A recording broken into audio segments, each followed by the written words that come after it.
they were going to get some Botox together, which I think is fairly common there. They're probably all getting a little Botox here and there. Oh, sure. Zach, however, got Scrotox, which is Botox in your balls so that they hang lower. They're more aesthetically pleasing for them to hang lower. And I learned more about balls this episode than I was prepared to. Listener discretion advised. Adult language and mature content.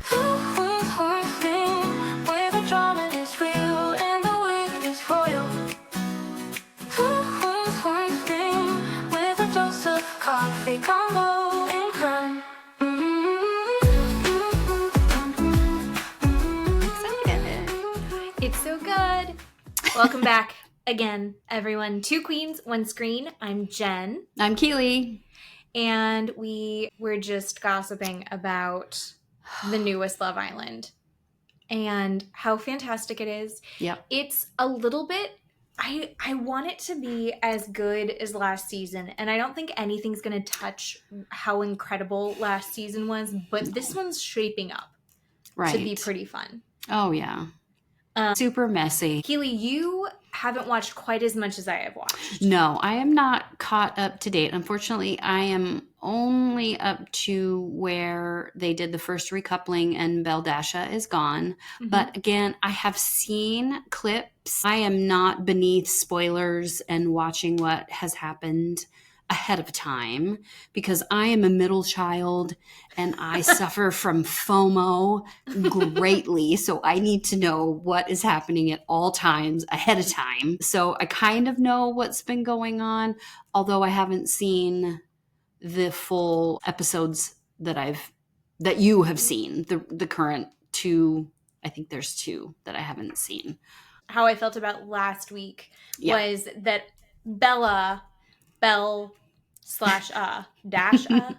that she needed to not be on the show. She is stunningly gorgeous. Like one of the most beautiful people that has ever been on that show, in my opinion. Like could be a runway model, editorial model, or actress or something. Just so gorgeous.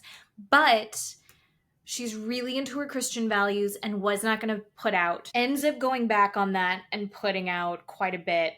She went all in the baseball game that they played where it was just like go make out in food with different people. Pick 4 people to go make out in food with. Yeah. And then she continued to make out with Nick. She put all of her eggs in the Nick basket. Mm-hmm. And Nick's like, oh, wow, she's going to make out with me. But the other girl, Sierra's going to do a lot more. And so Nick went with Sierra. And I believe that was the correct choice. No. Sierra... also very cute, nowhere near as stunning as Beldasha. Oh no! But she's gonna do butt stuff, I think. So Nick is very lustful with Sierra, but I think he had a physical attraction with Beldasha. Like he kept saying she was his type. You know, maybe on the outside, maybe he would pick her up at a bar or something like that, just looking at her, where Sierra, all he wants to do is have sex with her immediately. And I think he's admitted that several times. They have over and over again. Intense sexual chemistry that is undeniable. He just keeps saying that she mounted him in the photo booth, right? And that's what basically changed his mind. Thank you very much, sir. Okay. This is not the first time that dry humping has changed the course of history. No, but I do love that Mother Nature ruined him and put that giant zit, that stress zit on his face so we all could see. Big old thing. He looks like a young version of Uncle Baby Billy. Yeah. Oh my God, yes. I can't not see it. I just look at him and I just see baby Uncle Baby Billy. Uncle Baby Billy, yep. That's what he looks like. Also, Austin just keeps rising up the ranks. How is that happening? How are we here? And these are the important points that you may have missed. He has sent thousands of dick pics. It's also like one of the things that came up. Right. Right. And he even said, he said to Maya that sex is important. but making love is also good. Who says that? Like, when you're first meeting someone that's trying to get laid. What Neanderthal says that? And you're like, yeah, totally, I'm into that. That's the guy I want to talk to. What? A white trash Florida pool boy with frosted tips says that. What are we doing? For some reason, it's working for him. Is it because he's tall? Oh. But I am starting to find him endearing. I don't understand how Shelley, who at this point I believe is the prettiest girl on the show. I don't know how Shelley is. I think Shelley has to do it because she has to play the game. I think in this, the reason that I'm fully invested. I'm going to watch this every single night of the week, other than hump day, because it's the only day it's not on. I feel like this group of people is more aware of the game part of the show, whereas last season it was full. Everyone was completely trying to fall in love or horned up, and they kind of forgot that it was going to be a thing for money at the end. And this one, I kind of feel like there's a lot of people who are chasing the clout, and good for them. All the commercials that have come and the Instagram brand deals that have come from to the people last year. But I think Ace is one of those people. Oh, I'm getting sick and tired of Ace. He's going to become Dora the Explorer. If he says exploring one more time, I'm going to put my shoe through the goddamn TV. In the beginning, I clocked him as an ick. I saw people on the internet were like, oh, he's my favorite. I love him. He's so great. No, he's gross. I did see a little clip of him and Amaya getting messy and having an argument. Again, I haven't seen it. I don't know what that was about, but... Well, spoilers. Yeah. Here's the deal. Here's my feelings on it. I also agree he gives me the ick. However, I'm on his side with the Amaya thing. Okay. And actually, I'll be interested to see after you watch it if you have a different opinion. He picks Amaya, which made no sense. Why was he not picking Shelley? Right. But he picks Amaya. Then, after he picks her, sits her down and goes, hey, just so you know, I'm still open to explore other connections. You should be open. And she's like, could you not have told me that tomorrow? Like, let me just feel good that you picked me for one night. Yeah. And he's like, also, we're not going to cuddle. She like freaked out and cried and was very upset. And then the next day she freaks out and cries because he's like, I'm not into PDA. And also don't call me babe. Like, I'm not comfortable with you calling me babe. And she's like, I call everybody babe. She has the crazy eyes. She's one of those people, and I see this only from minor experience of, I had a friend who was a stripper, and she would hold eye contact and like look at you without blinking, and it would just like look at you the whole time, and you're like, what the fuck is going on? Oh my God, and Amaya does that. Yeah. Where she doesn't really have anything intelligent to say. Yes. Or to add. So she says a lot of really general things that she thinks sounds deep. And she holds the eye contact and smiles and giggles and nods her head a lot. And you're like, this isn't a conversation. But she's doing that to everybody. Yeah. And she's devastated that Ace is like not falling for it. Yeah. He stays chill the entire time. And I don't think he's sitting there poking the bear. Maybe a little bit. But she's flying off the handle in 2 seconds. Intense. It's a little too much. I'm not a fan of Amaya. And I hate that Bella went home, but Amaya stayed there. Right. No, I get that. I think Amaya and Austin, they're chatting a little bit. They actually seem great. Well, I thought Amaya and Austin kind of have the same mental, I don't know what the right word is, when you were describing how they just kind of gaze and nod and stare at each other. I'm like, there's really no one home, and they can have that same conversation by not saying anything. And they're like, There's just air going on in there, like a balloon deflating. And I thought, he's going to pick her, and this is a perfect couple. And Ace is going to pick Shelley, and we're going to move on with our lives. But no, we have Dora the Explorer. Ace is just fucking it all up all around. And then I saw Austin being upset. A little clip of, was he talking about Ace? Okay, so yeah. He feels like he's in a love triangle. Ace tried to set up a cute little yoga thing, like a yoga breakfast for him and Shelly. Shelly had been planning to make Austin breakfast, and then he tries to pull her aside, but then as she's getting ready to go down to the thing with Ace, she gets stopped by Amaya, and Amaya is screaming at her for not being upfront about her connection with Ace. Oh, okay. And she's like, I'm coupled up with Austin. What are you talking about? Gotcha. But yeah, we're all exploring, like, if you know that we're all exploring this, why are you screaming at me? The whole thing was so over the top and delicious, and exactly why I watched that show. Yeah. And also, I think that Huda Coulda Shoulda and Jeremiah are maybe about to like implode. But everyone is going like, I don't think they're real. I don't think they're real. I think that they are real. I think that in this, it's like that M. Night Shyamalan movie where they're on this little island and time is just going so much faster that they've gotten through the honeymoon phase and they're already sick of each other. Mm-hmm. And he's like, she's already complaining all the time. It's like, you've been there for 4 days. Right. You're talking about moving in together. Mm-hmm. And you're already talking shit about each other to others. Yeah. It's actually kind of impressive. I heard that Taylor is not feeling Alandria anymore. Is that real? He's not physically attracted to her. Like, they don't have that spark. First of all, Alandria kisses with tongue first every time, tongue first. I get that. Yuck. But she's so attractive. She's beautiful. I would say I'm pretty straight, and I find the women much more attractive than the men in this. Oh, hell yeah. Uh-huh. Like, the girls are so much prettier. Mm-hmm. Side note, we were both talking about how she kisses tongue first, and we both went, eh. Matt said that when I make that sound, he just thinks about this podcast, because apparently you and I do that a lot. Oh, okay. All right. There you go, Matt. You're welcome, and I'm sorry, everyone. Yeah. We're just going to do that a lot. So, okay. Love Island is awesome. I will catch up, but thank you. It's just wonderful. So dumb and easy, and I love it. Speaking of shows that we love, we got to get into The Valley. The Valley this week I didn't find as shocking as I found it last week, but I think we're gearing up for next week is going to be insane. I feel like we say that all the time. Do we say that every week?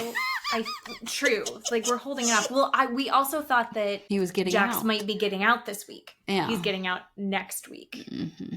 Is the episode that we're going to see, which I think, we knew that was possible. But there were some fun things that we have learned about just in general. Oh, man. Fun things. That's a good word to say. Fun. Yeah. Well, Kristen and Luke are hosting a housewarming party for their cute house. Everybody's there. Except for Jax. The first little conversation that we really get to is Danny talking about his fun guy date that he went on with Zach. They were going to get some Botox together, which I think is fairly common there. They're probably all getting a little Botox here and there. Oh, sure. Zach, however, got Scrotox, which is Botox in your balls so that they hang lower.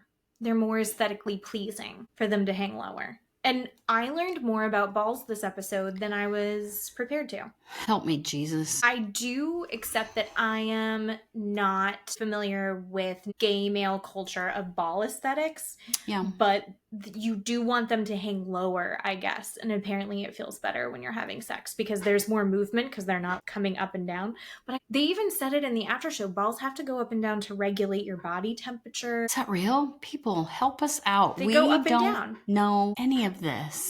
He said in the after show that they're firmer too when he gets the Scrotox. Okay. I'm like, okay, well, I can get behind that. I understand that part. I just didn't understand the hanging part. I think in general, women don't really care. No.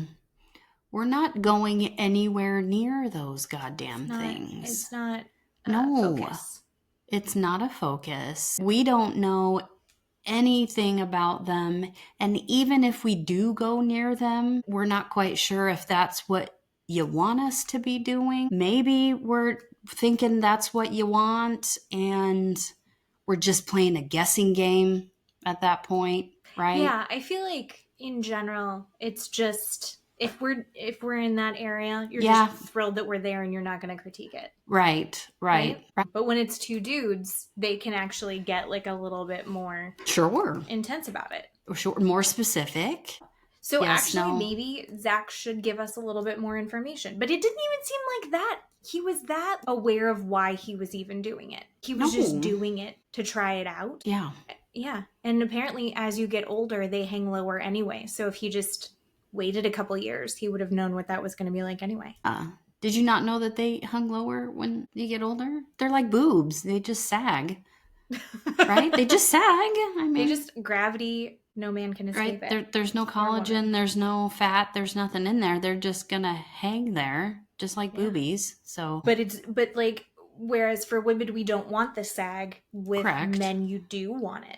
Right. Which is, even the producer was like, why are you rushing it? Mm-hmm. Jesse was into it. Jesse wanted to. Yeah. But even Jesse was like, but I'm the weirdest one here. If you tell Jesse, here's an expensive thing, everybody's doing it. Mm-hmm. He would 100% do it. Oh, shit, yeah. Sure, you pour some wine on your balls. He'd be like, yeah, I'll do that. You betcha. 100%. 100%. Thank God the house was big, and thank God they had indoor-outdoor space. Oh, my God, yeah. Janet and Jason are there. Nia and Danny also get there, and everyone has to stay in their corners. Outside, inside, yes. Staying away from each other. But it seems like Jason and Danny have kind of figured it all out. But Nia and Danny are still anti-Janet. Yeah. And you can't really be not cool with Janet and cool with Jason as a group. You have to pick a side. It's all or nothing with them as a couple in these big group events. So they're like, we'll just stay away. Janet and Jason are hanging out, and then Jasmine comes up to them. So they had the huge blow up last episode. And Jasmine walks up and says, hey, all I'm going to say to you is just, I would love to have a sit-down dinner where we can talk it out, me and Melissa, Janet and Jason, and we'll figure it out. And they're like, oh yeah, okay, yeah, that sounds great. Oh, look at her being the bigger person. So good. After she walks away, Janet doesn't acknowledge that she's there, doesn't look at her, just stares down at the ground, and Jason is the one that says, yeah, that's good. Jason's a peacekeeper. Jason, I think, is this show's Tom Schwartz, even though the show has Tom Schwartz. He's going to be the one that's going to, like, he'll freak out and pour a beer on somebody, but he will also make peace with everybody in 2 seconds. But like, Schwartz, even to this day, isn't mad at anybody. Yeah. He's still trying to be friends with every single person. And I think that is going to be Jason in this. Yeah, Jasmine walks away, and then Janet starts smack talking her and just being a bitch. It's this really, like, passive aggressive something. Exact. That's the word. Passive aggressive. Like, oh, it looks like she's willing to be the bigger person, and I think that's really good of her and really big of her that she's willing to apologize. You're like, oh my fucking God. That's not what she said. She said she wants to sit down and have dinner. Right. And then we meet this girl, Jenna. We've seen Jenna before in Vanderpump, but like peripherally. Oh, okay. I think like Jenna, Jared. Yeah, I think Jenna was in Sheena's wedding. Oh God. Okay. They said that Sheena is like the 6 degrees to Kevin Bacon. Yeah. It's 1 degree to Sheena. Like, Sheena is the one that connects them all together. Yeah. Sheena should just be on the show. Oh my God, Sheena and Brock, just enter them in. Please don't. No. What if we add Sheena, but get rid of Jasmine? Oh, that'd be good. Yeah. I could deal with that. And Jenna is telling Zach about how crazy it is that Michelle, oh my God, my dad is living for this conversation because he knows who none of these people are. But Jenna is telling Zach how crazy it is that Michelle is there with Aaron because a year and a half ago, she actually dated Aaron. And then she was like, do you think I should tell Jesse? And Zach, being messy as fuck, is like, oh my God, yes, where's Jesse? Get him over here. And then Jenna's like, did you know that I actually dated him a year and a half ago?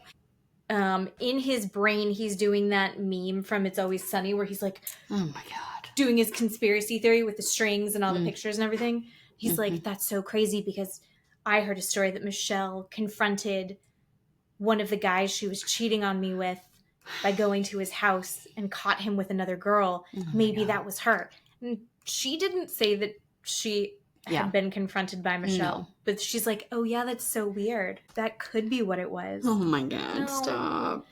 Jesse needs to let it go. I know. No one cares. You're such a tool. It's also, like, catching on enough. Just enough that everyone is still, like, anti-Michelle. And he's talking about how also he thinks she was with multiple guys. And then Luke and Danny. This whole party, everybody was in different rooms having different conversations. And Luke and Danny were having best friend-brother time in one of the side bedrooms. And I guess they're going to be going on this Hawaii trip. And he needs Danny's help because he's going to be proposing. But Detective Doty makes it impossible to plan a surprise, which I thought was very cute because he's clearly excited about it. And Danny is such a sweet, supportive friend. He just loves love. He's the one that helped set up the massage chair to hopefully get her pregnant. It's weird how involved they get with these things. Yeah.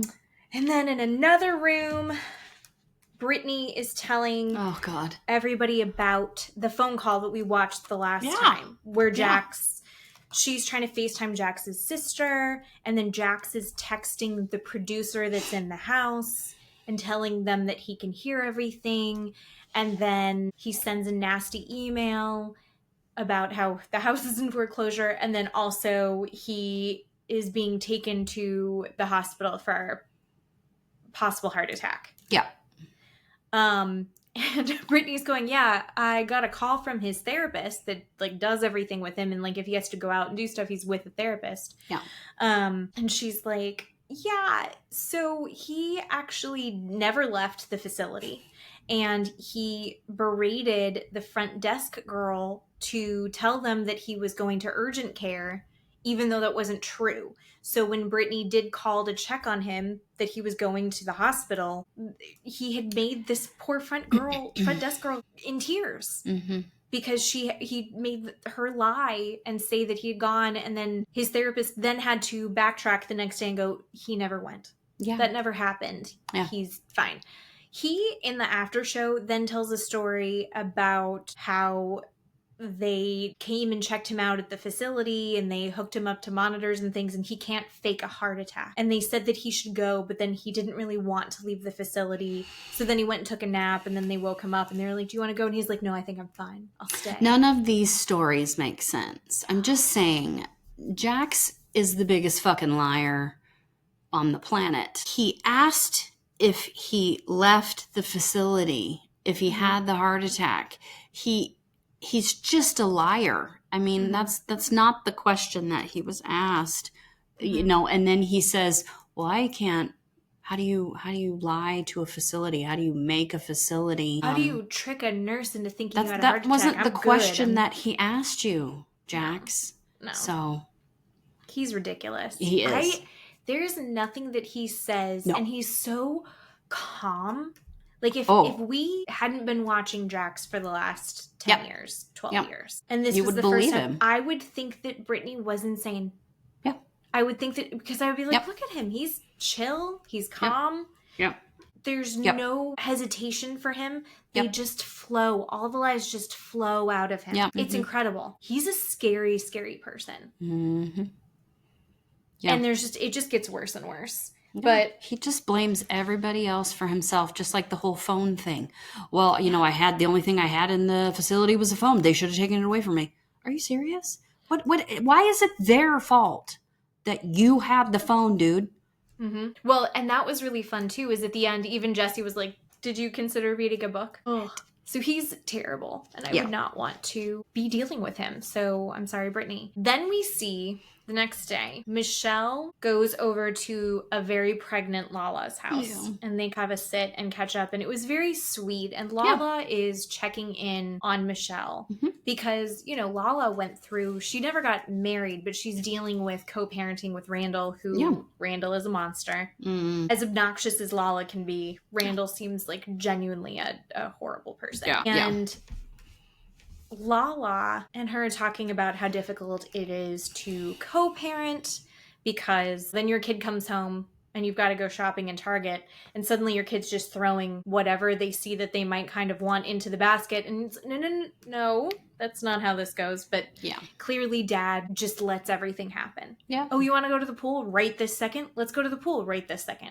Yeah. Whereas, you know, Lala has a routine at home, and then her daughter's like, I want to go to the pool. And she's like, no, it's lunchtime, and then you're going to take a nap. And it's, I think we've all been there in some way.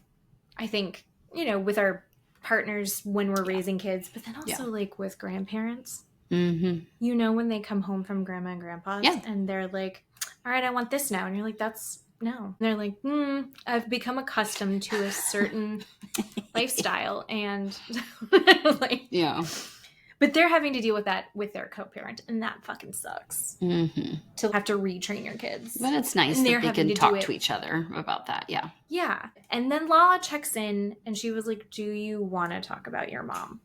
And I know that we had heard about it a little bit in interviews, but I hadn't really clocked it. Michelle goes into, when everything started to really hit the fan with Jesse and the separation was happening and they're filing and getting all of that sorted, her mom thought she had food poisoning, got really, really sick, went to the hospital, and then ends up finding out she has stage 4 colon cancer. So over the last year, she has been dealing with this divorce. Then her mom gets diagnosed with stage 4 colon cancer. And her mom is going through chemotherapy. She's very close with her mom. She's trying to be supportive of her mom as she's going through this. The first round of chemo did not work. And the cancer is just spreading to everything. And right now she is doing her second round of chemo, but it doesn't seem like things are going well because it's just like chemo, it's killing the cancer. It's hard on your body as it is. Yeah. And so Michelle's going through all of this and it becomes a theme to this episode. Michelle is not getting the same kind of support that Brittany's getting, I think. Yeah. But Michelle's also a quieter person. Michelle, I think, has like a little bit of a dignity to it. Yeah. And Jesse, like they both kind of are bougier and they hold themselves in a certain way that Brittany and Jax, they're willing to go as low as they need. Yeah. And they will Mima's beer cheese and Jax screaming at her about drinking in front of everyone. Brittany and Jax are in your face about everything and anything on their mind, anything that's happening. And Michelle's really not like that. She's more reserved and introverted, but she also wants people to know what's on her mind without her telling you. I'm kind of like that myself, but FYI, but that's not fair to people and you have to be vulnerable and open up for people to help you. And she is really wanting help and she wants support. And I think she's not asking for it. Like, I think she's correct. I think it hurts her that she has to ask for it in that way. Yeah. Which I kind of get. But then there's the little things that, like, while I'm very much on Team Michelle, and I do kind of agree that, like, she isn't getting the same amount of support and maybe could use a little bit more support, she also keeps going, what I'm going through with Jesse is worse. And I don't think it's helpful to be comparing them. You and I can compare them for fun on a podcast, but in this like friendship circle, I don't think that that's very helpful. It's worse for her because she lives it. So it's worse for her in that aspect because that's her life. I think it's okay for her to say it in that way, but if it makes the world uncomfortable, social media uncomfortable, whoever uncomfortable, then fuck off. Who cares? Because she lives it. It's disappointing that her own friend group isn't supporting her. I don't know that they necessarily have to support her exactly the way that they're supporting Brittany, and I literally mean exactly the way they're supporting Brittany, but if they would show up for her, if they would go over to her house, if they would literally validate that she is having a hard day, I think she would be feeling better. But they just don't acknowledge anything about Michelle. They don't acknowledge anything for her. And it really hurts her feelings. And social media and the internet is ripping Michelle apart for even saying that. And I feel really bad for her because it's not fair. My life sucks too. And why won't my friends acknowledge that? And social media goes, you're not allowed to say that because you cheated on your husband and you even said that your husband's a good dad. So no, your friends shouldn't support you. Well, you can fuck right off a hill because why can't your friends support you? That's not fair. If you have a friend group Your friends should support you. Again, they don't have to support you in the literal same exact way. They can call you. They can text you. You can go out on a date. You can go to a movie. You can have a sleepover. Why can't they do that for her? But everybody gets super judgy, and I don't understand that. I don't. In the Jesse Michelle thing, totally team Michelle. Yeah. And then I think people are showing up for her, but it ends up being more one-on-one, and it's less people, right? Yeah. So you see her have this great catch up with Lala. Yeah. And then you see her have last episode, they did the mommy play date with her and Nia. But she's not getting everyone showing up at her house. She's not getting everyone doing these big parties for her. And like, but then also Brittany's the one throwing half these parties. Brittany threw the white party. That's Brittany threw the shark party. That's and Michelle's like, I don't want people in my house. That's true. So I think it's what Brittany puts out there. She's putting out there these big group things, and so the big group things are coming in to be. True. But it was nice to see those two women be able to have that, because I think they do have a lot in common as far as like what they've been going through. I really did feel for Michelle. Yeah. A lot. The next thing we see is the dinner with Jasmine and Melissa, Janet and Jason. Very cool Mexican restaurant. All I want is a margarita and chips and salsa right now. I don't know who ordered it. I think it was Melissa. There was a drink. Did you see? They like set it down and it looked almost like a margarita on the rocks. But then there was something on fire in the middle of the glass. I did. I don't know what that was, but I wanted. Yeah. I love a beverage that has like something kooky going on with it. Oh, I know, right? Oh. They start they're like, all right, let's just break this whole thing down. Well, Jason breaks the whole thing down. Okay, my take on that was Jason, it totally looked forced. He looked really nervous. Like he was litigating something. Yes, he was talking really fast. And Janet just sat there and nodded her head, staring at him like it was totally rehearsed or practiced, or she told him what to say. And I didn't love it. I didn't love it at all. It didn't seem natural. I didn't like it. No, it was very odd. Yeah. And then he's like, so correct me. What part of what I've said is wrong? I didn't love that. It felt very confrontational. Honestly, if I was them, that's exactly how I would do it if I felt like I was in the right. Because it put Jasmine in this position of, she was on defense. If she's trying to make things better... Yeah. She's like, yeah, all of that is actually fair. And I'm so sorry that I came at you that way. The only thing that's not true, I'm not the one that made it up. I didn't tell Kristen. And then they show the little video cut and she's like, they're like, you said that from Kristen. And she's like, yeah, I did. Yeah, I heard that from Kristen at the shark break. Come on. Just be a little consistent with some of it. Melissa steps in. Thank God for Melissa. I know. Because she's like, let's just say we want to move forward. Here's where we're at. We would like to move forward. We're sorry about this. This was what we can own. We love and care about each other. Let's move forward, blah, blah, blah. And it was all Janet getting exactly what she wanted. And then Janet's going, I can forgive her because I can see that it's really Kristen that's the mastermind behind all of this. Yeah. And I'm going to be honest. The idea that Janet thinks that there's this big conspiracy against her, that Kristen is masterminding, is its own version of narcissism. Come on, Janet. No one gives a shit. Chill out. And Kristen, God love her, has not been a mastermind since Miami Girl, right? And she threw that out of nowhere. She has these little files stored in the back of her head of when she's going to throw this out. And unfortunately, she holds them for too long. Yeah. The data deteriorates in her brain. And then she half throws out something that's almost correct, but the file is corrupted. Yeah. Oh, there's no masterminding there. Well, the thing of it is with Jasmine in this whole rumor, Janet and Jason started the fight. With Jasmine in regards to Jasmine. When he confronts Jasmine, he's like, I'm not quite 100% sure what happened. Dude, you guys started it in the first place. What do you mean you don't understand? I just, dude, give me a break. It's nonsense. We all accept you don't take your ring off. No one gives a shit. But thank God that's finally over. We're ready to move on. We've moved on to a new thing, right? Can we just go back to where he goes? You have this deep-seated resentment towards Janet. I want to ask you about that. Mm-hmm. I'm sorry. Why is he asking Jasmine about that? And why is it not Janet asking Jasmine aside, away from everybody, personally? Why is this happening now in front of everybody? Well, when it's framed that way, it looks like a character defect. Yeah.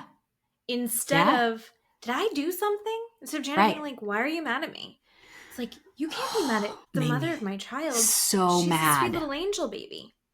That made me so mad. And I was really proud of Jasmine. She's like, that's how I felt at the time. Mm-hmm. Good job. And she's like, I'm sorry I called you a Karen. Yeah. That's my mom's name. But that was so uncalled for. Jason, fuck off. You know what? Quit being Janet's mouthpiece. I think she just wanted it to be over with. She's like, this is such a dumb fight. Yeah. There are times where you're like, I don't need to be right. Yep. If we can move on from this, I will say whatever you want me to say. Yeah. Yeah. And I do think even Janet was like, I do kind of have Karen energy. I am kind of entitled. Jasmine's like, yeah, but we all have that sometimes. Oh my God.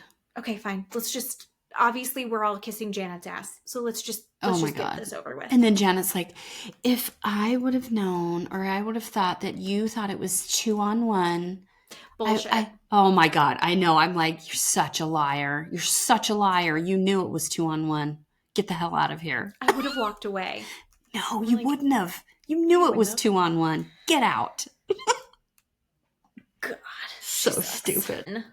They end up that's done with that. Mm-hmm. They do a little mini thing of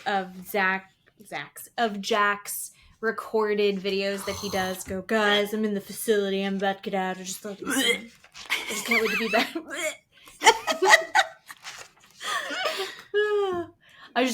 I can't wait to be with my son.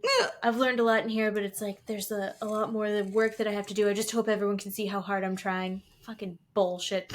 bullshit. It's garbage. Then they decide to throw a packing party for Brittany. It's either a genius idea or a horrible idea. Yeah. But it's Tuesday. Jax is going to be getting out of the facility on Thursday. Mm-hmm. And all the girls and Zach are helping get all of Jax's clothes and shit bagged up and thrown in the garage. So one, Brittany doesn't have to look at it all the time. Yeah. And two, she can just fully avoid having him going through the house and going, oh, I forgot something else, or oh, I've got to pick something else up, or going through things over and over and over again. I like that idea. Jasmine was like, they have TaskRabbit for this. Why did we have to do this chore? And I think it was just like another situation where everyone's rallying around Brittany, and Michelle's like, where's this energy for me? I know. But okay, fine. Like, I'm here helping her, and I'm happy to throw down for my friend. But like, she's not seeing it coming the other way. Which my heart kind of hurt for her. Yeah. In the after show, they're talking about it. I want to say that it was Jason who was like, I don't want a lot of people who don't care for me touching my stuff. Yeah. And all of these girls have kind of been holding back because Brittany was with Jax. They love Brittany, and so they just deal with Jax. Mm-hmm. And the second that they got the green light to shit on Jax, they're like, yes. Yep. And they loved every second of it. They were literally just taking his clothes, putting them in garbage bags. Yeah. And throwing them into the garage and separating his shoes into different bags. Yeah. Which I thought was kind of funny. Yeah. Kristen was like, it's going to help him with his brain. It's a matching game. That's amazing. And then they also planned a surprise for her for the next day. But before she goes to her surprise on Wednesday, she goes to a lawyer. And in the after show, she said that she was kind of thinking she was just going to be going and interviewing a lawyer and getting some information. I don't know, based on what I've read, like, it's not uncommon for you to have to interview with a couple lawyers to find the right person as you're going through to see who's going to represent you, as she's introducing this information to the lawyer. And the lawyer's going, wait, what happened? and what else? Oh, watching you through the cameras. Oh, you are now in literally $1 million of debt to the government. $1.2 million of unpaid taxes. And she said Jax was going to go to jail unless they looped that into their mortgage somehow. Yep. Before they got married, that's what his back taxes were. We didn't know that. No, Brittany covered it all up. Yeah, and she's still paying for that. And she put down $100,000 out of her own bank account to go towards that for him. Unbelievable. And this lawyer is like, so he's stalking you? Brittany, I think, said, like, oh, well, he's never hit me. And we're like, all of us are going, he threw a table at you. Yeah. He's thrown a table at her. Yeah. Do we really think, if he hasn't actually hit her, he's going to? Mm-hmm. Right? Like, this is only going to escalate. This is exactly the kind of guy that it gets scarier and scarier and scarier. Yeah.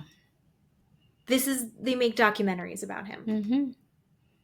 So I'm glad that she met this lawyer, because I feel like her saying it out loud all at once to a professional who doesn't know him and goes, no, this is very not bad. Normal. You need to do this. I feel like you can see it in her eyes where she goes, oh, so can I start the process for filing today? Yeah. And she's like, yeah, and I'll get those in tonight or first thing tomorrow morning. Mm-hmm. And she's like, okay. And so she actually filed that day. I'm so sad for her that it took that long. And I'm going to be honest, I was judgy. And I was like, how has she not had a lawyer this whole time? And then you hear from Michelle. And Michelle's like, I told him that I wanted a divorce. And we were separated, but I didn't actually get a lawyer until much later. And I was like, okay, so I had assumptions about that process that now I feel a little guilty about. Here's the thing. Men like to mindfuck women very hard during divorces. They like to screw you over and basically tell you how stupid you are, that you don't know what you're doing, and they will either take care of it all, which they don't, or they stall. And you're so stupid that you can't figure it out. And then you're like, oh, well, yeah, I guess I am. And you're so scared and you're so overwhelmed. And that's why it takes forever. And it's not uncommon. And you don't know how to do any of this. And that's why it takes forever. I mean, and you're not prepared. I think one of the things that stuck out the day before when they were packing stuff up, there was one point where Brittany was throwing stuff in bags with everybody and they're all having a good time. And then she was like, oh, this is his little jean jacket that he loves to wear. Yeah. And she started crying. We were just thrilled that we're getting rid of him. And now you're like, oh, his cute little jean jacket. Yeah. She still is in love with him, even though he's done all of these awful things to her. Yep. And I think that she was not expecting to of course, to file. I'm glad that she did, though. $1.2 million. Unbelievable. So she was supposed to be paying $8,000 mortgage, and instead she's paying, she said, over $17,000 a month to deal with his taxes. Oh my God. But then Wednesday night they have a big surprise for her. They've gone to Jax's and rebranded the whole thing just for one night. They put up a new sign on the front. They covered it with a tarp and put a new logo on it. And they redecorated the inside and covered all the pictures of Jax. I didn't realize that there were pictures of Jax up everywhere in Jax's bar. Oh, yeah. We've seen that in a couple of those episodes. It's only him. I missed it. Yeah. That's insane. Yeah. No one's going to Jax's to look at pictures of Jax. It's like a shrine to Jax. He is. He goes there to look at himself. Yeah, I guess Gross. So they rebranded it as Brits, and everyone got little Brits shirts made that look like the Jax's logo, but it says Brits, and they're all there to support her, and it's very cute. She quietly tells Kristen, because she didn't realize what was going on. Yeah. She quietly was like, don't tell everybody, but I did file today. So Kristen's like, thank God. And they have this party. Again, Michelle's looking it around. I know. At 20 people throwing Brittany a party to try and cheer her up before Jax gets out of the mental health facility, rehab, whatever the fuck it was. She's like, this kind of sucks. Mm-hmm.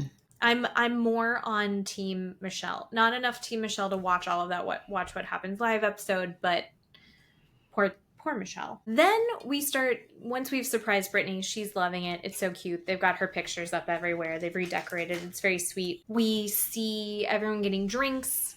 Danny's getting drinks. And it's kind of alluded, I don't know if it was good editing or if it was really happening, but I think Janet and Jason say that Danny's like hiding his drinking from Nia. And they edited it in such a way that Danny's in one area, Nia's in another, Nia's looking over his shoulder at him, and he's looking at her. And then the second she turns her back, he like grabs a drink. I don't know if that really happened, but he's clearly getting very, very drunk. And many people are commenting about how he's the biggest lightweight of the group, men and women. Like, the alcohol hits him a lot harder than it hits everyone else. Earlier in the week, we get the story that Kristen and Janet had actually sat down and had lunch to squash their beef, just like Jasmine and Jason had done earlier. And they decided, okay, this got out of hand, we're moving forward. That's where they came up with the idea to go do the packing up all of Jax's stuff for Brittany party. And they seemed like they were on good terms. Janet and Jason are sitting there, Danny's there, Luke's there, other people are in and out. Kristen comes over and she's like, so are we good? We've squashed it all, right? Because I heard that you then the next day went to Sheena's house for the enchilada party, which we watched last week, and talked a bunch of shit about me. And Janet's like, I don't know what you're talking about. But she clearly did. She did. The second after, like, you're still talking shit. And she's like, why are you still talking to people about this after we've already dealt with it? Yeah. And Danny's sitting there and he's irritated because Janet is causing problems between everyone. Mm-hmm. He's not the messenger, but he's too drunk to know that anymore. At one part, he's like, yeah, you even talked to Jasmine, but you're still talking. And Jasmine's like, I just dealt with this. Don't bring me into this. Like, let's not. And he's like, you said that you were okay with Jasmine, but now you're not because you're talking shit. But he's not terribly coherent about it. He starts saying that he's going to start calling Janet out more and calling out the talking about people behind their backs. And Janet's like, well, we all talk about each other behind our backs. Like, that's just the nature of the beast in this group. But yeah, sure, I get what you're saying. And he's just not buying it. He doesn't like it. He's getting belligerent. So she can deflect, but nobody else can. That's nice. 100%. 100%. No, God, she sucks so bad. Mm-hmm. Nia is like trying to calm him down. He's not going to calm down. She's irritated. Nia walks away. And then she finds out that they're all going after Danny and talking about Dark Side Danny. Danny Darko, Dark Side Danny, just sitting there and poking at each other and trying to set Danny off. Mm-hmm. And then Janet, of course, starts throwing out, well, we don't have anything to hide. You're the one that's grabbing asses. Yep. This happened last October. And I think even Luke was like, she's just throwing strays. Anywhere she can go, but at her. And if Dark Side Danny is a drunk guy talking the truth, okay. Mm-hmm. That if that's it, okay. I mean, what are we doing here? I don't understand. He was out of control and being ignorant and belligerent. The next time, as soon as he found out what he did, he tried to apologize for it and then had to go to marriage counseling. But this guy right now is not Dark Side Danny. This guy is just drunk, calling her out. And he's irritated. Yeah. Because he's getting called an ass grabber. Mm-hmm. And you're like, why the fuck are you doing that? And Jason, why are you letting this happen? Like, right. Why? Right. If he is your friend. Right. Can't you ask her to pump the brakes? Right.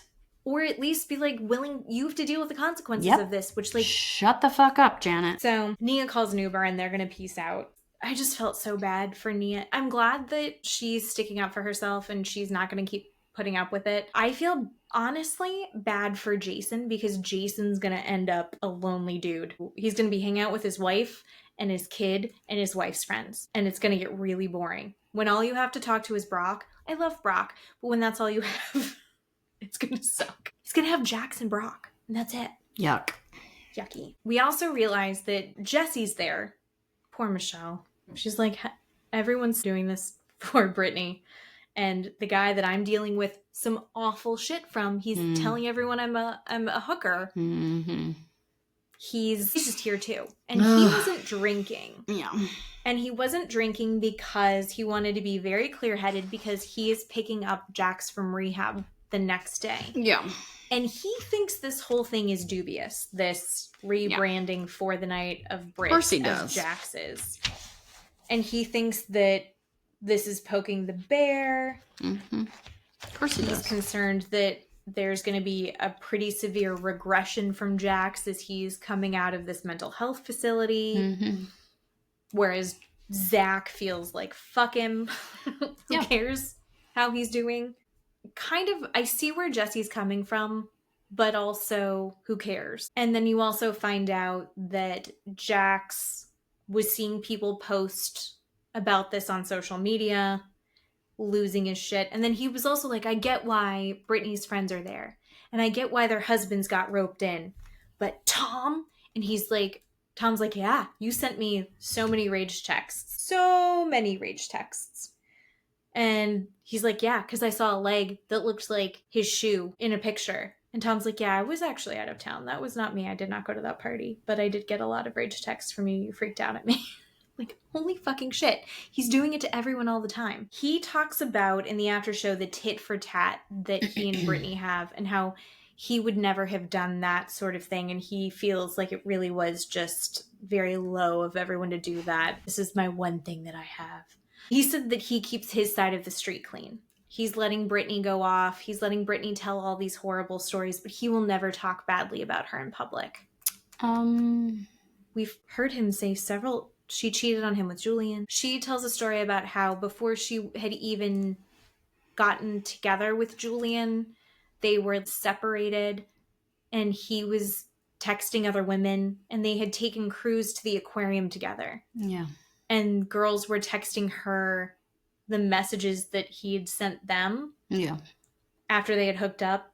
Things like, I can still smell your butt on me. What? I know that he likes stinky things. Mm-hmm. He loves a stinky, sweaty foot. Mm-hmm. Is something that he's into. I don't understand that. Mm. That is disgusting to me. So here's the thing. Jax and Jesse can't get over their ex-wives having this idea that they need to be winning at some divorce aspect. The reason that they see it as winning is it's hurting their ego is what it is. Because the two of them are very big narcissists, and their ego is being bruised because they treated their partners like shit their entire marriage. And these women are now not putting up with it at all. They're not putting up with their bullshit. These women are actually standing up for themselves. These women are having confidence and saying, fuck off. And this is what I'm doing. And you can't take this away from me, and actually showing what kind of a person they are and reflecting this behavior back to them. And these men don't like it. And so they see it as these women are trying to do some sort of winning against me. And that's what it is.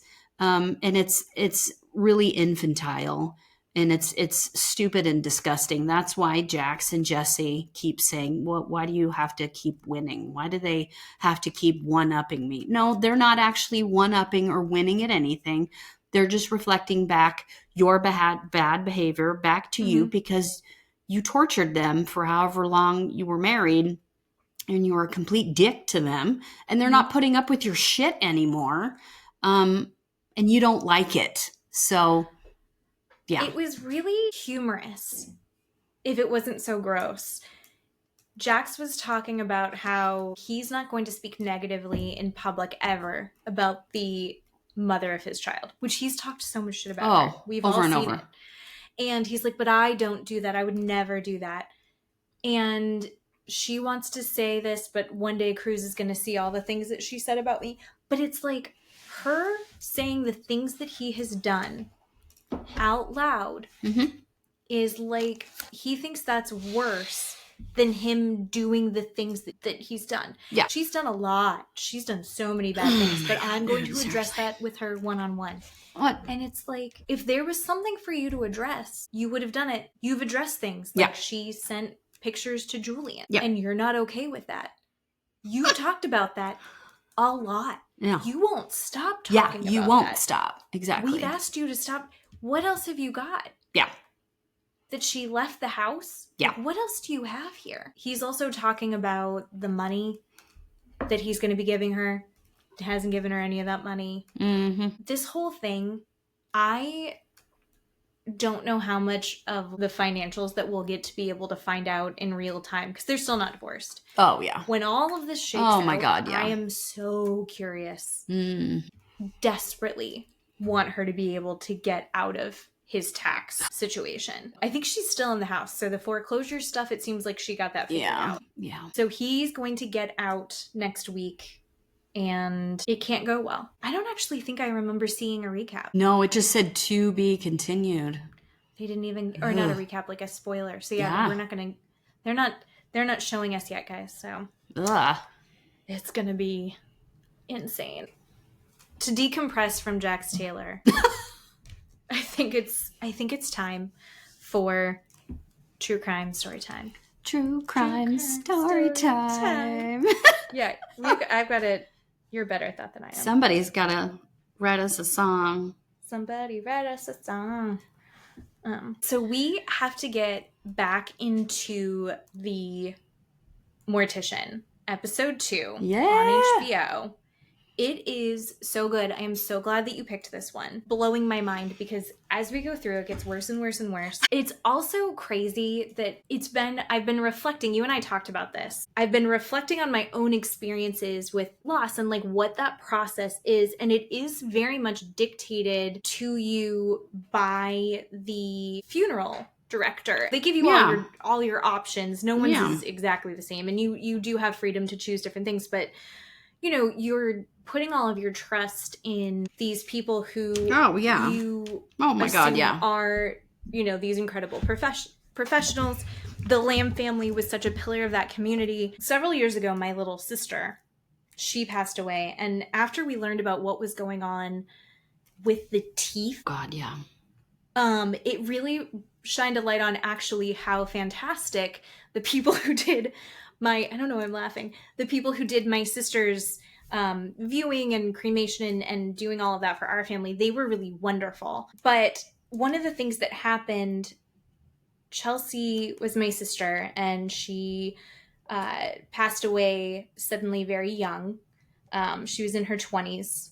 And the family that ran the crematorium, they did a viewing for us, and they had her presented for us, and we got to have a family ceremony. Later on, we did a larger celebration of life for her. But after the viewing, they had pulled my dad aside, and they said, she has an opal ring. Is that something that you would like us to save and give to you before we cremate her? And my dad said, yeah, that would be great. And this family was very, very sweet. I want to say they were from South Africa, or they were Dutch, but there was a very thick accent there. And later on, my dad came, we were all in the car, and my dad had gone to pick something up at the crematorium, and then came back in and got in the car and was laughing hysterically. And we're like, what is going on? And he was like, Chelsea would have loved this. In my family, we really value sense of humor. And I think having a shocking sense of humor. Well, making people uncomfortable. Making people uncomfortable. As a sense of humor. Chelsea, like, we all do it to varying degrees, right? Yes. Like, Steve wants everyone to laugh. Yes. My dad and me, to an extent, I think I'm between Dad and Steve, where it's like I want everyone to enjoy their time, but also I do like watching people be uncomfortable. Grandma Darlene loved to say something shocking. Yeah. Grandma would bring up my boobs in front of Matt as often as possible because he would get so uncomfortable, and she loved it. Yes. She's like, oh, you see that? It came from me. Yes. She got those from me. And Matt's just like, Jesus fucking Christ. You have very Chelsea, nice boobs, by the way. Thank you. You're welcome. You're welcome. Matt agrees. So, my dad also likes everyone to have a good time, but also likes to shock. And yes, he does. And our quote, our inside thing that we say all the time is, sometimes my jokes are just for me. Like, if we're entertained by it, sometimes that's enough. It's the Andy Kaufman in us. Chelsea took it to an extreme. Chelsea loved everyone being shocked and everyone being uncomfortable, even more than everyone laughing. Like, she thought that was great. And so my dad getting in the car, he was like, this was Chelsea. This is a sign for Chelsea. And we're like, what? And so he's explaining that the director of the crematorium had said, like, you know, would you like this opal ring? And my dad was like, so I was expecting to get the opal ring back. But the accent was very thick. It was not an opal ring. It was my sister's nipple ring. So they were like, here's your daughter's ring. So these like, poor people. Oh my God. Taking out a nipple ring at these beautiful boobs. Oh. So that is something, I mean, you don't think about, but they were thorough. Nice. So thank you for the nipple ring. The opal ring. I love it. It's amazing. So but they didn't have to do that. And that is something, you know, Dad would not have been aware of it. They had a lot of honor and were upstanding people and made sure that my dad had whatever he needed and wanted. But not so much for Wisconsin, this Lamb family. Oh my God. This episode too is just more gruesome than we really expected it to be. It just gets worse and worse. Where it left off with the death of Tim Waters, the other mortuary owner, and everybody is saying that David Sconce had something to do with it, right? Poisoning him or killing him somehow. And David is like, yeah, I didn't have anything to do with it. But after Tim's death, David becomes more confident and he's like, yeah, I got this in the bag. And so he begins to move his business up the West Coast, right? He's getting more and more business. And so they show the numbers for 1985 is now over 8,000 cremations, which is incredible. So 8,173 cremations. And Steve is Rain Man. My husband is trying to do the math in his head, how many bodies they're having to cremate to do 8,000 bodies in 1 year. Anyway, so again, David's feeling really confident. He's moving his business up the West Coast. Then they show from 1985 to 1986, it goes from 8,000 to 25,000 cremations. People, I can't even do that math. I can't. I asked Steve to do that math, and he said it was like 200 bodies in a day.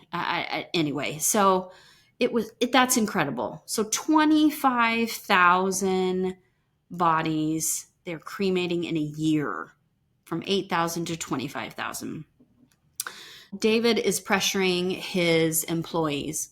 Let's go, let's go, let's go. Everybody, these people can't keep up. The shelves are full. The freezers are full. Every time they do a cremation, these people turn around and there's more. There's more and more and more. But they say, look, we're doing the best that we can. But anytime we need anything, David says, I'll take care of you. So they feel like David's taking care of them, but they also feel a lot of pressure to do all of these cremations. November, they have this date, November 23rd, 1986. They have one of these employees. He's grayed out. They don't show his name. These guys are doing drugs in this crematorium. They are getting high. These are not the best people in the world. So he says, look, I get high. I'm planning on coming back to the crematorium. I get high. I leave. He goes, I fall asleep. And I get this phone call from Lorianne. She's screaming and she's telling me the crematorium's on fire. The crematorium's on fire. So yeah, crematorium in Pasadena burns down to the ground. Johnny, one of the other employees, David says he thinks it's Johnny that calls him and says, crematorium has burnt down to the ground. And David's like, these guys are smoking dope while they're doing these cremations. Why is he surprised? Anyway, he's surprised that these employees that are drug addicts and off the street, no shame. Anyway, so these guys doing dope, and yeah, they get high. They burn the crematorium down.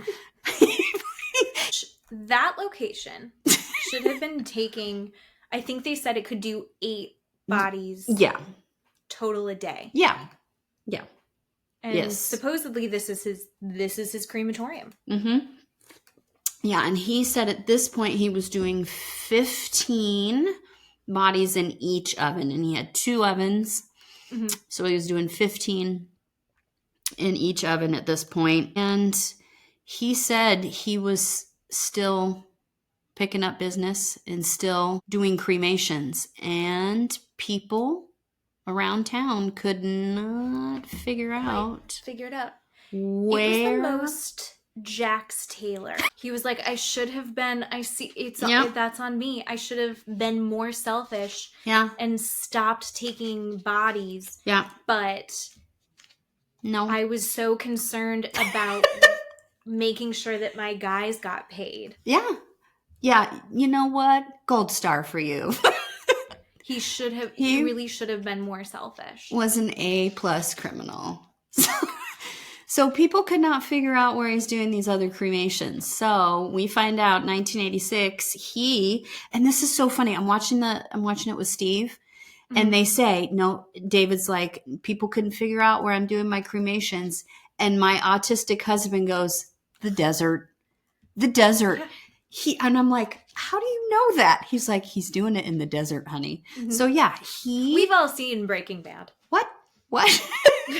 So he's doing it. Yes, he has in a city called Hesperia out in the desert. And I instantly Googled it. Between Pasadena and Hesperia is a little over an hour between the two of them. Not bad. Not bad. Not bad at all. He has this huge building. I mean, it kind of looks like an airport hangar. It's huge. Yeah. Just this building out there.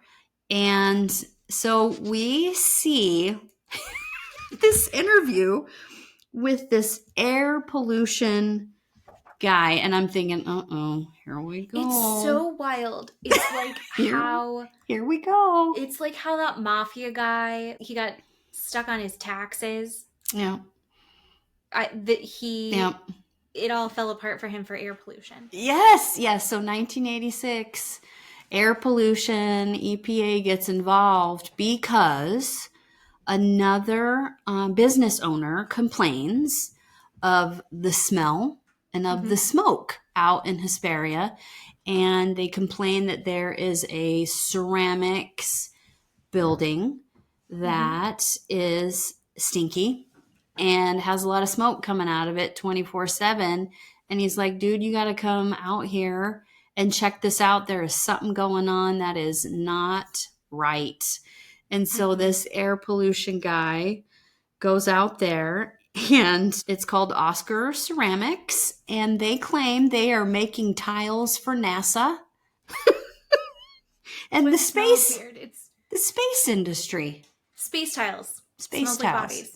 Holy smokes. Yeah. So, there's obviously a fence around this giant building. Like, again, it looks like an airport hangar. And there's a note on it that says, you can't come in, do not disturb. But there's a phone number that says, if you want to talk to the owner, this is the phone number to call, which I thought was kind of funny. So the complaint is there's flames coming out of the smokestack, smells like dead bodies. The business owner that calls says he's just adamant it smells like dead bodies because he liberated Auschwitz and he knows what that smell is.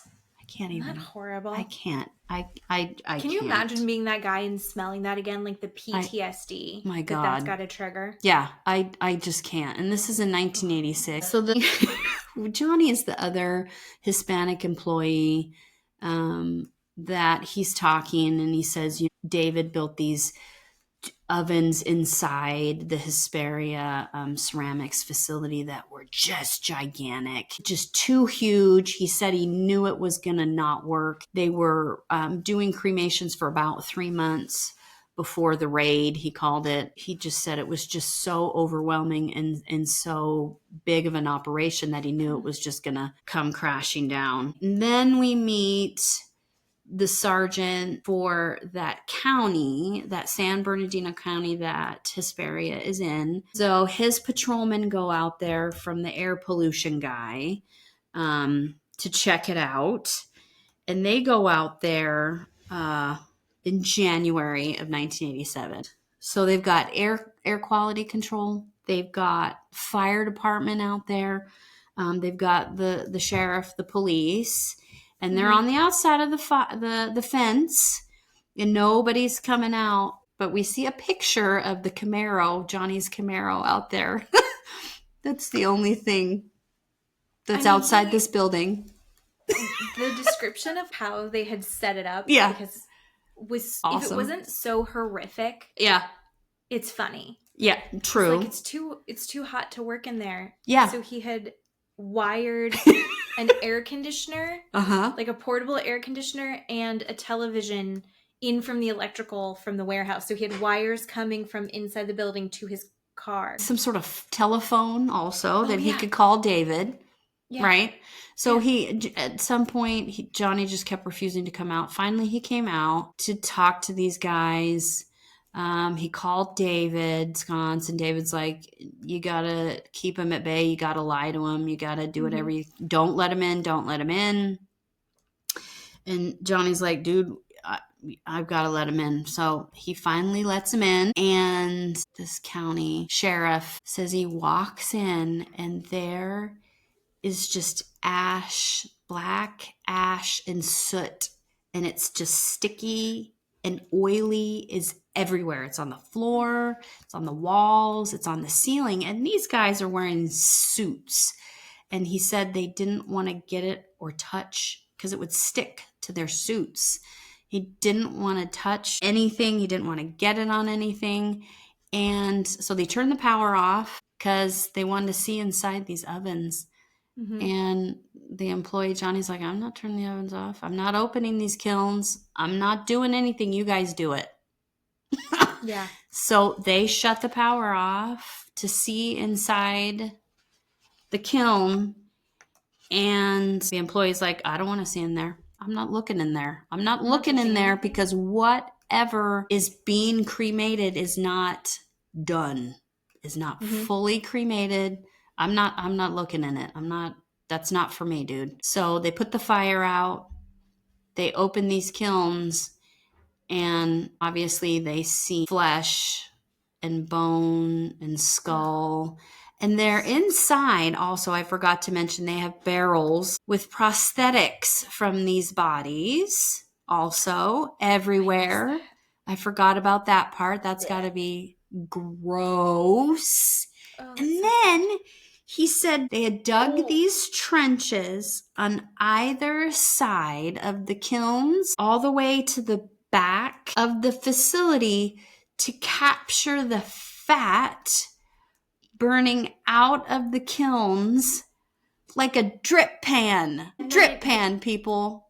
The photo of it, where it had clearly overflowed and was creating these little rivers of melted human fat and flesh across the desert. Incredible. When you realize what that is. And it was huge. Yeah, it was huge. I mean, they showed a picture of bones that they had seen, and all I thought of was, you see those movies of dinosaurs in pits where people fall in pit of bones, and you're like, oh shit, this is not good because a dinosaur or something is going to come down and attack them.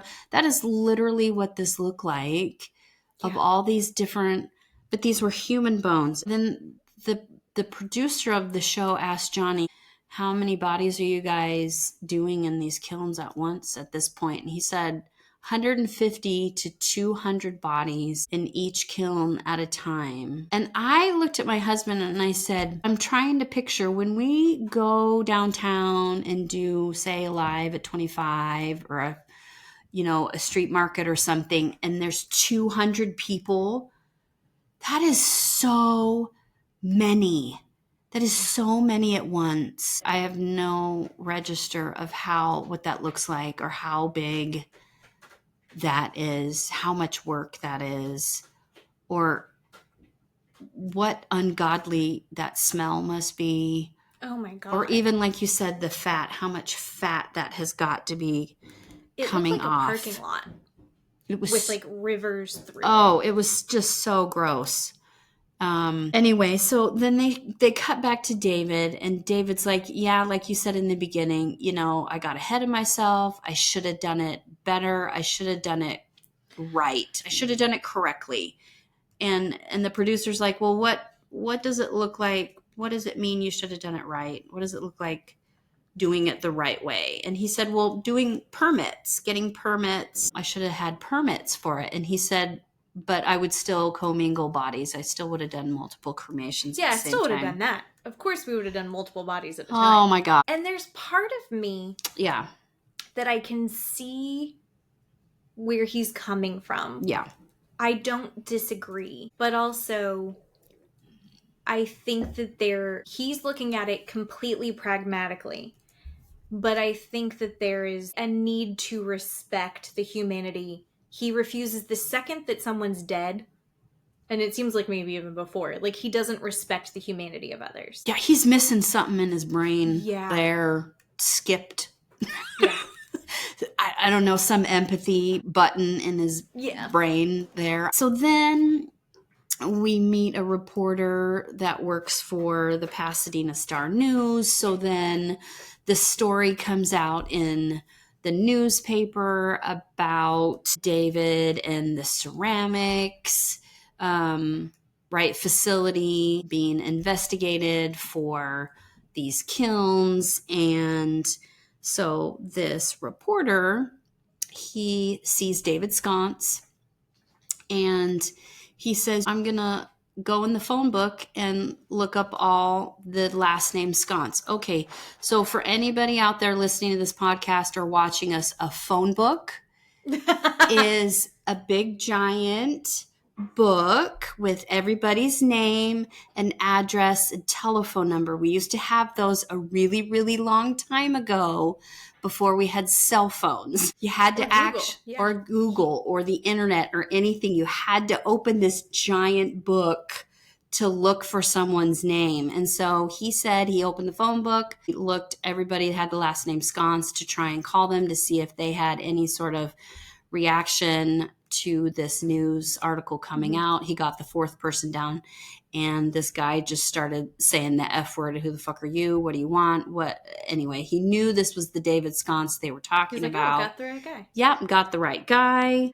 Can we talk about one other thing that's from that time? Yes. That I also loved about this reporter? Yes. He literally was like, this is back when you just had a phone book and this is how you do your investigating. Also, his photo.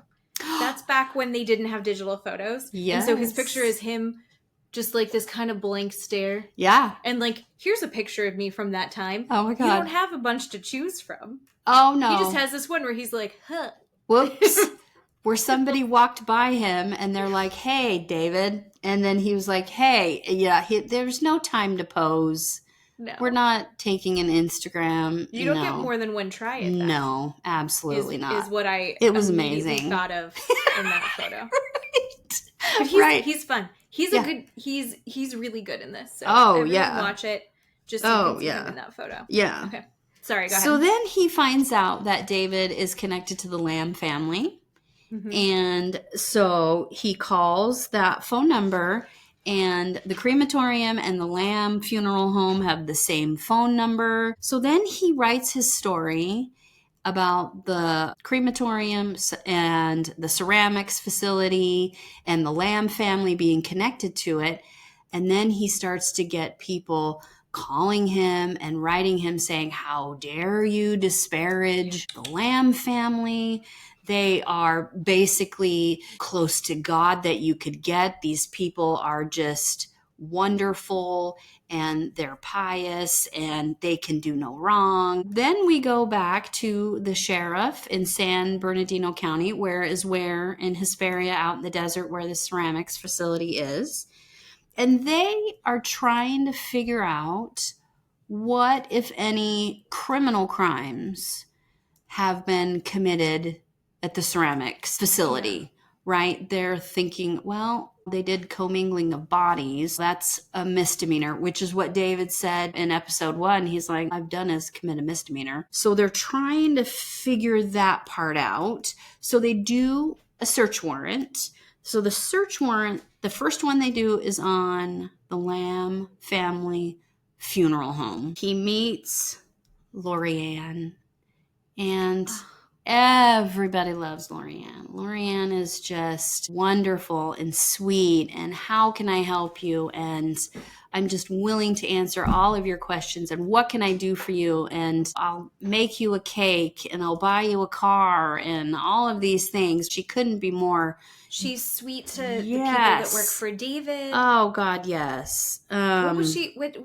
What was it that she said? Oh, hi, honey. Or hello, dear. Yes. Hello, dear. This is to the police officers, and they're thinking, oh my God, this woman, right? She wouldn't kill a fly. She wouldn't have dirt on the bottom of her shoes. This is just the most wonderful woman on the planet. So they see photos. They have photos of embalming in the funeral home. They go into the cold storage at the funeral home, and they have lawful dead bodies wrapped up in these cardboard containers. And they're like, I don't know what to do. We have all these lawful things. We have nothing with this search warrant. So then they have a second search warrant that they serve on Lamb Senior's home. And it's this big, beautiful mansion. Oh my God, so gorgeous. Oh my God, it's just gorgeous. He has a beautiful settee in his house. They have all these beautiful old photos and everything is pristine in this house. And, the sheriff is like, this guy he has to have resources. He has to have influence in this community, right? He basically finds nothing in this guy's home in this search warrant. Then they have the police go back to the ceramics facility a second time with shovels. They're digging around, seeing if they can find anything. Maybe they've, buried something out there and they're not quite sure. They're just kind of grabbing at straws at this point. Then they show TV stories with David Sconce being interviewed saying, hey, they've misjudged us. They've misrepresented my family. We've done nothing wrong. We've done no improprieties from anywhere. Nothing has happened. Done nothing wrong. We've done nothing wrong. In my life. Right. And we find out that Johnny, one of the employees, the one that had the Camaro that was there when the first raid, he gets arrested 2 weeks after the raid. And then everybody that worked at that crematorium and the ceramics, they all start getting arrested one by one. The police are trying to get them to tell them what the hell's going on. What is happening with this family? Who is David? Tell us what's going on. There's got to be somebody here that will sing like a canary and tell us what's happening, because they're just really grabbing at straws trying to figure out what they can charge somebody with. They really at this point have nothing that they can charge anybody with. So niche. They can charge them with, air pollution and maybe a misdemeanor for commingling the bodies. But the police are like, we know something weird is going on. We just know it. So then we meet this lovely gentleman from the the funeral board named Skip. Skip's just Skip. We love Skip. Skip's just wonderful. Gray hair, gray mustache. And we figure out what Skip does with the funeral board. He does audits, just random audits for these funeral homes. So he goes in to see on these, they're called pre-need trust accounts. So you can go in to a funeral home. You can prepay for your funeral, for whatever you want to do. And they keep it in a trust. Mm-hmm. And then it's before, obviously, a demise of any sort. And then, obviously, when your family member passes, then they already have the money and everything's good to go. They have to keep it in this account. They have to account for it. They have to report it to the funeral board. So he will randomly show up and check your books to make sure you're doing that and check your accounts. The sheriff shows up to Skip and says, hey, I want to talk about when you did that for the Lamb family back in 86 or 85. And he was like, really? That seems kind of weird. What do you mean? So then he describes this interaction with Lorianne when he walks into the funeral home, Lamb funeral home, and she's sitting behind the desk. Yeah. He describes her as having this light shone behind her and having this aura and speaking to her like she was meant to do this, like she was put on the earth to do this as a job. The first thing my husband said, he's in love with her. He 100% is in love with this woman. I mean, this man is this sweet... Yeah. But, like, very by the book. 100%. Bookish. You can tell he loves his job, too. He's an auditor for the funeral association. Like, he's not this fun, jazzy guy. No. But then all of a sudden, he's like, I remember it like it was yesterday. Oh, my God. It was wonderful to listen to him. He really admired her. Yeah. Yes. So he goes through her books. And he says, we got a problem here. And she is just shocked. He says, there are 170 pre-need trust accounts that she never reported. 170, not one, not two, 170. That is quite incredible. And they show this huge list of all of these pre-need trust accounts that she never reported. And she is just, oh my God, what can I do? Tell me what to do. What do we need to do? Tell me. I can't believe. I'll take care of it. And we need to make this right. I can't believe. Oh, I feel terrible. Yes. So great. And so he says, this is what you need to do. Take care of it. Just report it. She's like, I won't take any more money. I won't do this. We're going to get this fixed. Get it fixed and taken care of. And he said, I walked out of there believing she was going to fix it and take care of it and not take any more money. Yeah. Come to find out, by the time this ceramics facility raid had happened, she had done nothing of it. Well, she had done a little something. She had raked in over $100,000 in trust and interest from all of these. Skimmed that right off the top. Skimmed it right off the top. What do we have, ladies and gentlemen? We have a felony. It's called grand theft. And it's Lorianne. So they have a criminal charge that they can do something with.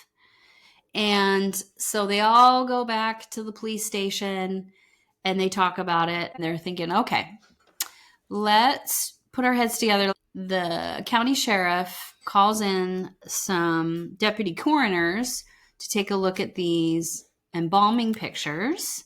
Yeah. And the coroner's saying, hey, these are not embalming pictures. These are body harvesting pictures.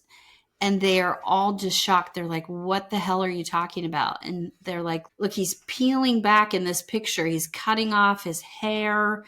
He's opening his head in this picture. He's clearly got his hand inside his chest in this picture. He's cutting open these bodies. He's taking out organs. They're harvesting body parts in these pictures. These are, like, hung on the wall. Yeah.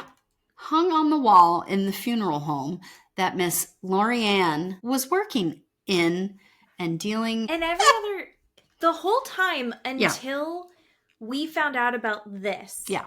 I was like, poor Lorianne. Oh, 100%. Her son is going to destroy the family name. I think even the journalist was like, oh my God, this son is fucking up this lineage of these pillars of society. And then this guy's coming in being just an absolute monster. Mm-hmm. And Lorianne, everyone loves Lorianne. She's sweet church lady with an aura behind her and her big poofy hair. Yeah. It's full of dirty lies and scariness. That's what her hair is full of. Hair's so big. It's full of secrets. Full of secrets. Yep. So now we have another felony that we can charge them with because you're not allowed to do that, people. Mm-mm. Oi. Yeah, they have another interview with one of the drivers, Andre. He's like, yeah, we all witnessed them harvesting body parts, brains, hearts, lungs, eyeballs, all of that. They all did all of that. And the one employee that I talked about in the beginning where his face was all grayed out, he said they would bring bodies in. They would have guys come into the trucks with a Sharpie and write on the outside the word whole or the outside the word donor. And now we know what that meant. Yeah, the producers of the show asked David about it. So now we're get the backstory. Loopholes. David is so genius, and I hate to give him a compliment about these evil genius loopholes that he has created for himself. So he said he meets this guy named George Bristol, and George was doing this surgery on a cornea one day, and he was asking him about it. He was like, he wasn't embalming. He didn't quite know what he was doing. George was working for the Doheny Eye Bank, the Doheny Eye Institute in California. And David was like, ding, ding, ding, ding, ding. Hey, man, I can get you more bodies than you can handle to do all your research on. And David's thinking, I can get more money than I can handle. And so then David creates this business called the Coastal International Eye and Tissue Bank, because David knows that he can't sell body parts or tissue, but he can bill for his time in retrieving the body parts and the tissue. Mm-hmm. My God.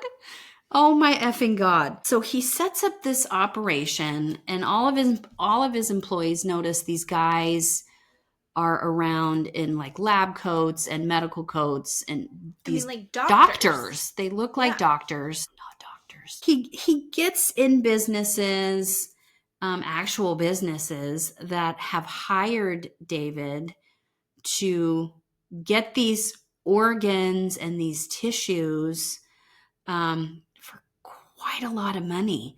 I mean, they show this document from the Carolina, I didn't write it down, the Carolina Biological back east, where it was brains were 500, hearts were 750, lungs were 100. And it said the total for this first shipment was $750,000 for everything that he was shipping to this company.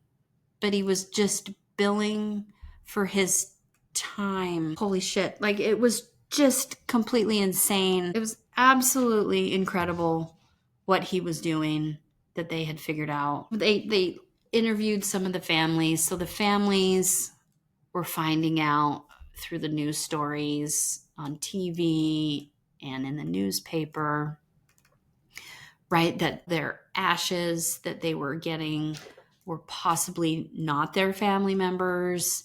They were really upset about it. And Steve and I were talking. He was like, would you keep the ashes at that point? Would you get rid of the ashes? What would you do? And I was like, I don't know. I guess I would probably keep them. I don't know what I would do if I found that out. Well, I don't know.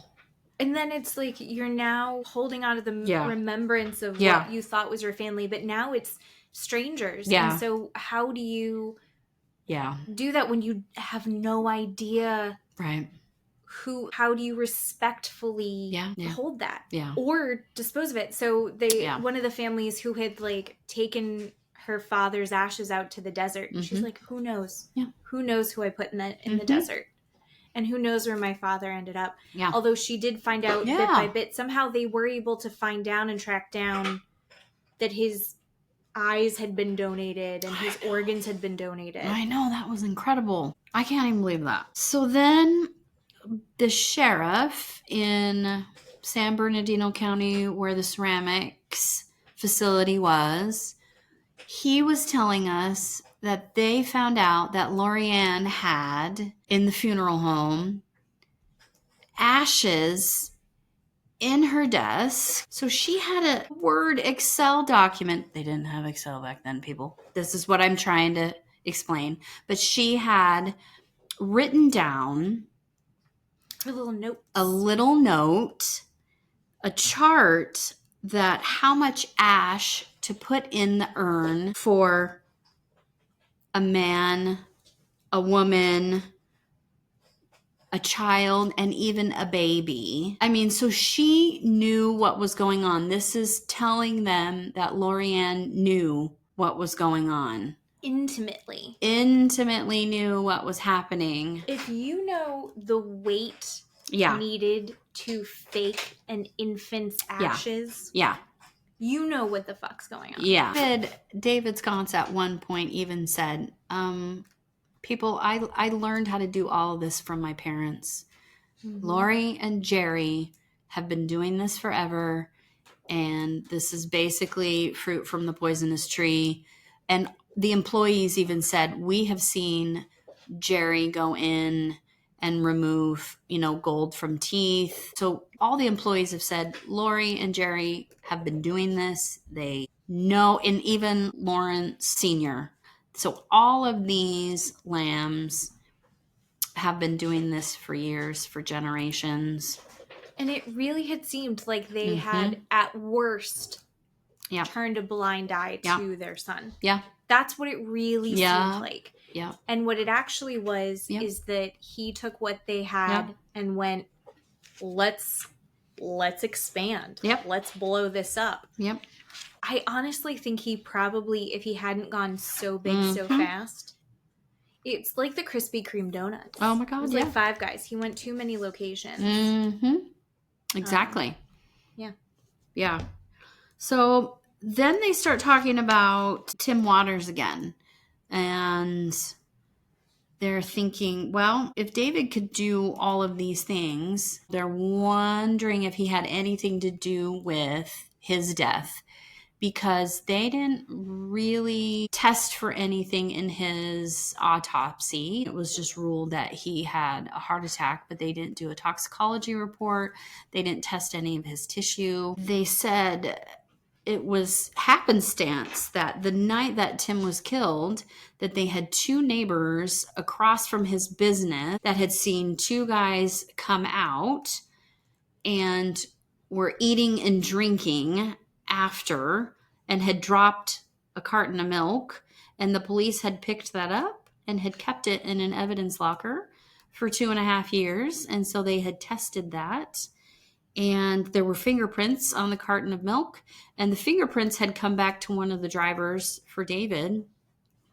And so they had arrested that guy. His name was Danny, and they had arrested Danny, and Danny started singing like a songbird, and telling the police everything that he knew about what David was up to. And well, that was part of what I really liked about it as well. Is like they had spent all this time where these drivers got close with Leanne, and Leanne's like, hey dear, and they said that she would bake you a cake if you asked. She was just very sweet. And then once they brought everybody in and arrested everybody, and everyone has to start posting bail, and Danny's like, so what's happening to me? Yeah. And she was like, you're on your own. I'm out. He's like, fuck that shit. Yeah. Yeah. See ya. So, he basically said that David admitted to poisoning Tim. And so then they went back and did a toxicology. and tested his tissue to analyze it and see if there was any poisoning or anything going on with Tim Waters' body. And the toxicology report came back that he was poisoned by something called oleander. And oleander is this flower shrub kind of thing. Apparently it's all over in Southern California. Yeah. And they were saying it's in front of houses, in people's backyards, and the side neighbor right along the streets, and you can basically get it anywhere. So there you go. Bing, bang, boom. The reason that he knew this, how to poison this guy, everyone had to post bond, including his mom and dad and him. Mm-hmm. And they had like $5,000 bonds, so they were able to get out. But then his was like $500,000. Yeah. And so they couldn't get him out because he was such a flight risk. Yeah. And he was considered dangerous. Mm-hmm. And then they put him in this part of the jail where he's like the worst murderers. And then also the most influential people, where murderers and gang leaders and Lindsay Lohan would all have been in the same place. He was there, I guess, because he was considered influential and also dangerous. They interviewed that other guy in the jail. Mm-hmm. And he had the funniest line of the show. He was talking about how everything was off about David Scott. Yeah. He at first seemed like Leave It to Beaver, just vanilla white bread kind of guy. And then he started talking big game and started kind of explaining and trying to kind of get some clout in there. Mm-hmm. And he's like, this guy was just off and was scary and gross. And you could see that he was kind of a psychopath. And he's like, I'm a criminal. I'm not inhuman. Like, that was awesome. Yeah. That this guy who was like a hardened criminal was like, I'm a criminal. I'm not that. That's horrible. Yeah. That was amazing. I know. He called him Richie Cunningham, which for all you people out there, if you don't know what Richie Cunningham is, look up a TV show called Happy Days. And then you'll know what he's talking about. But it's so interesting to watch. David Scones goes between being sweet little goody two-shoes and then also because he's doing these interviews where he's like, they're dragging our good name through the mud. It's really horrible. I feel so bad for my mom. My mom doesn't deserve this. And it's awful what they're doing to us in the media. And then also he does like a Charles Manson smile on purpose to like freak everybody out as they're driving him away in the cop car. Yeah. And he, I guess, had been reading this like book / pamphlet, because this is back in the 80s. So they don't just have the internet where you can look up awful things. Like the dark web doesn't exist yet. Mm-hmm. And what was it? The other one, like the Anarchist Almanac.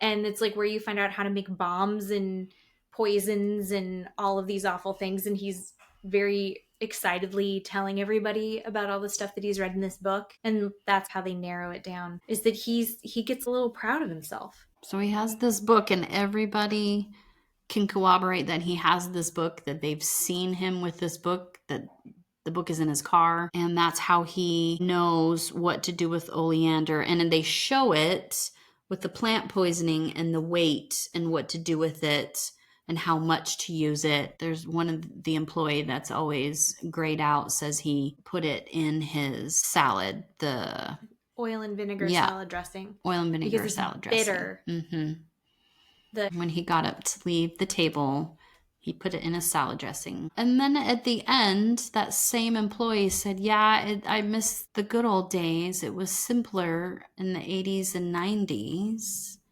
And the producer, what are you talking about? It's easier. I'm like, oh my God. Wait, what? Yeah. And they're like, well, how many people did David get away with murder? Yeah. He's like, I don't know. Like 3. Like 3. At least. Oh. And then they just, episode's over. Oh, okay. We'll have to wait till it's nuts. Next week. And then there was also the part where they were talking again about how the mom was like good with everybody and she would call the drivers when they'd go to pick up from someone's home. Yeah. And she'd say, is the body still warm? Can you check the eye and see if it's still wet? If the eye isn't wet, you need to put these drops in the eye. Is the body still warm? And if the body was still warm, she was excited and needed them to hurry up. Oh my God. So they could harvest the bodies. Mm-hmm. So they've been doing all of this forever. Mm-hmm. So David Sconce, would he be an evil genius if he hadn't been raised in that house? Right. Would he have just been a genius? Right. That's why they just left him alone at that. Here's a crematorium. We're just gonna leave you there. Don't call us for anything. We don't want to know.